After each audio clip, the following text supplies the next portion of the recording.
مفيش حد داق المحشي من ايدي الا لما قال لي ده احلى واطعم محشي دقناه في حياتنا.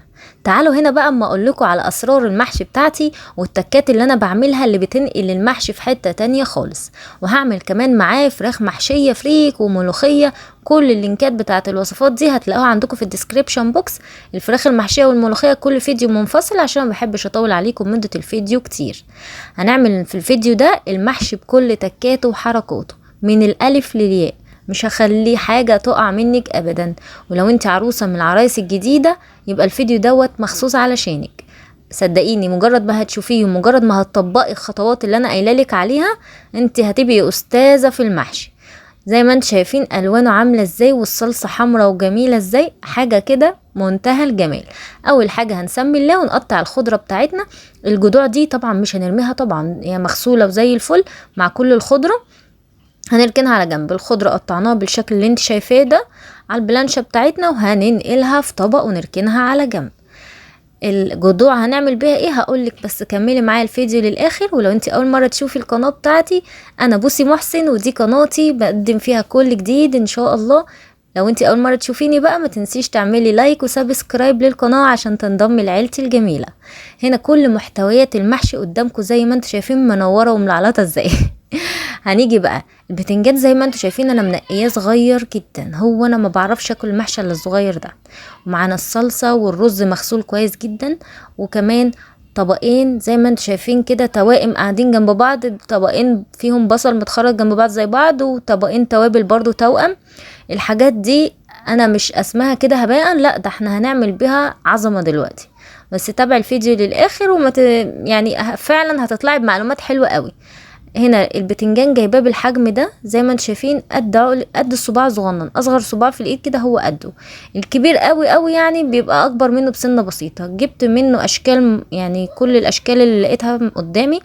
ما بجيبش انا الكميه كلها من حد واحد علشان طبعا انتوا عارفين استحاله هطلع الكميه الصغيره دي من حد واحد.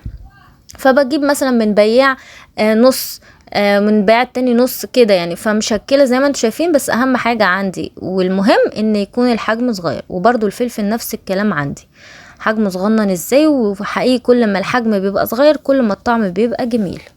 تمام. وقورناه ما غسلناهوش. لو انت هتقوريه قبلها بيوم اوعي تغسلي ولا تجيبي جنبه ميه، تقوريه وتشيليه في التلاجة زي ما هو لغايه ما تيجي تحشي تقومي غسله قبل الحشو على طول. يعني ده انا غسلته قبل ما اصور على طول علشان لو اتغسل قبلها بيجلد.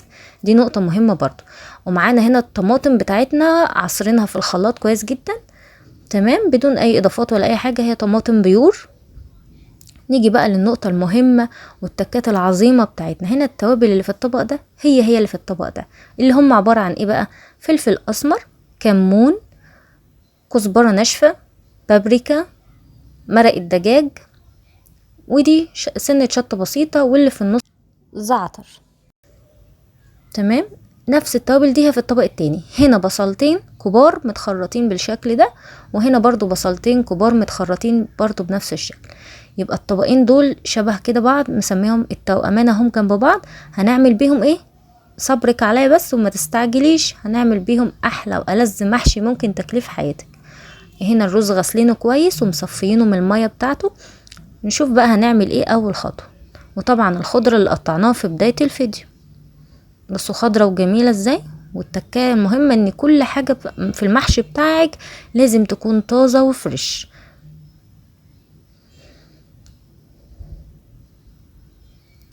اسهل واحلى حاجة في الموضوع ان انت تبقي جايبة كل المكونات جنبك كده، بدل ما تقعدي راحة جاية راحة جاية، لا كله يبقى جنبك. تسهلي على نفسك الموضوع بيخلص بسهولة جدا. يلا بينا على البوتاجاز. هنجيب صينية تكون واسعة كده ونحط فيها معلقة سمنة بلدي. تمام. واهم حاجة انها تكون سمنة بلدي وكمان عليهم زيت. فعلا بتدي تيست وطعم حلو قوي للمحشي بتاعنا. مجرد ما هيسخنوا كده على النار هنبتدي ننزل باول طبق زي ما قلت لكم احنا معانا طبقين، كل طبق فيه بصلتين. هناخد محتويات طبق واحد، يعني دول بصلتين كبار متخرطين زي ما انتم شايفين كده. تمام. هننزل بيهم على النار وهنبتدي نقلبهم تقليب مستمر. وعلشان المحشي بتاعك يبقى مفلفل تكتري الزيت. ما كتريش سمنة، لا كتري زيت، يعني هي معلقة سمنة واحدة بس، لكن الزيت هو اللي هنكتره. تمام. اول ما البصلة توصل للون ده يبقى انت كده خلاص هتنزلي بالطماطم حالا. نزلت هنا عندي بعصير الطماطم. تمام. نبتدي نقلب على طول.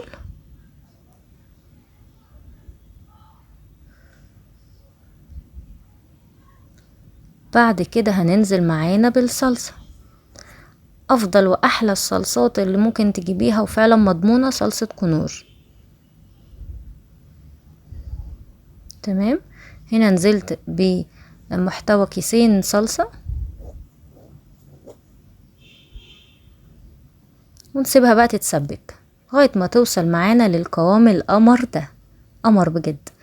وقبل بقى ما اعمل اي حاجة فيها هبتدي احط التوابل بتاعتي على البصلة دي، واسيبهم كده ياخدوا يدوا مع بعض كده، والبصلاية تتشرب من كل التوابل الجميلة اللي انا حطيتها عليها. واساسي طبعا هنضيف الملح دلوقتي، والتوابل التانية هننزل بيها. عرفتوا؟ يبقى احنا اول حاجة خدنا البصل حمرناه، بعد كده نزلنا بالطماطم بدون اي اضافات توابل. اضافة التوابل في التوقيت ده فعلا بتفضل في المحشي لغاية وانتي بتاكليه، لكن في اول ما البصلة تتحمر وتنزلي بالتوابل كل ريحة التوابل والزيوت الطيارة اللي فيه بتروح. ننزل بالملح هنا وننزل بالملح هنا، كمية مش كتير طبعا لان احنا هنضيف البصل اللي عليه كل التوابل والقمر ده على المحتويات بتاعتنا دلوقتي، بس لما نضيف الاول الرز. نجيب الرز بتاعنا نكون مصفينه كويس جدا جدا مفيهوش ولا نقطة مية، وننزل بيه على التسبيكة التحفة بتاعتنا دي. تمام. نبتدي نقلب بقى كويس جدا كده، وننزل بالخضرة كمان عشان يبقى التقليب بالمرة. لازم تكتري في الخضرة علشان تديها طعم وتست حلو، بس مش قوي، يعني الحاجة لما بتزيد عن حدها طبعا بتقلب لضدها. وهنا بقى نقلب كده كويس. بصوا الحمار والجمال بتاع الخلطة بتاعتنا. يعني انا فعلا عاشقة للخلطة بتاعت المحشي لما تكون باللون ده، محبهاش فاتحة ابدا.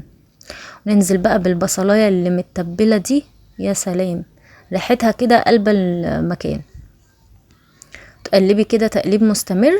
بصوا بقى انا حبيت اعمل والله بجد ببقى عايزه اعمل للاكل اللي انا بعمله فوتو سيشن، هو بيبقى يعني غصب عني. بصوا الالوان، البصل الموف اهو ظاهر مع الاخضر مع اللون الاحمر بتاع الصلصه مع الرز، خليط الوان عظمه عظمه بجد، مش لاقي كلام اقوله اصلا. نيجي بقى للحله اللي هنرص فيها المحشي بتاعتنا، بنحط سلايس بصل وسلايس طماطم، وكمان الجذوع اللي احنا قطعناها من الخضره في بدايه الفيديو. لو انت مركزه معايا في الفيديو هتعرفي كل خطوه وكل تكه ماشيه ازاي. بصوا بقى المحشي بتاعنا ليه حاجات معينه علشان ما يفرقعش معاكي وانت بتحشيه، ولا يوقع رز بره، ولا الكلام اللي بنشوفه ده، ولا الرز يبقى معجن جوه. لازم ما تحشريش البتنجانية على الاخر. يعني مثلا هتشوفي دلوقتي انا هعمل ايه بعد ما احشيها شوية. انا هحشي كده الكمية بتاعتي بالشكل ده اهو، مش بحاول ازق الرز جامد، يعني هو انا بس بدخله لان هي البتنجانية صغيرة جدا جدا.